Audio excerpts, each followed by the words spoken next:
This is unique, no, yung walang nagabantay.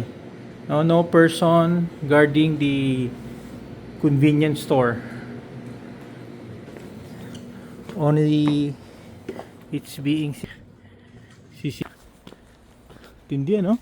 So they have a convenience store here with no person manning it.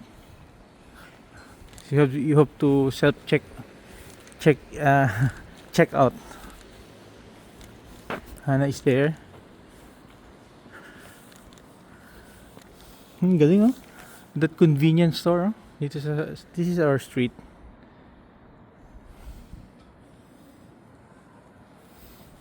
Tapos 7-Eleven may tao, but that convenience store walang tao, so you have to pay. Now you pay through cash or credit card. May machine naman na on the far side yung 7-Eleven. So sa neighborhood na yan, no? Honesty principle, but kung hindi ka magbayad, then you'll be caught on CCTV na you have not paid. Medyo nawala kami, no? We drop off in another location, kaya iba yung daan namin kanina.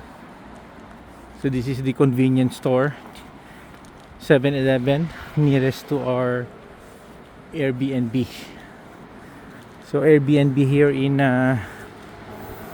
Busan is way cheaper compared with in Seoul or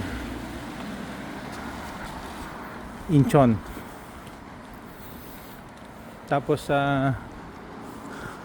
all the streets are covered with security camera.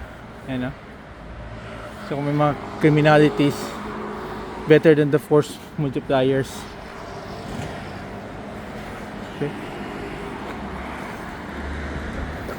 Okay. Pasok mo tayo 7-Eleven.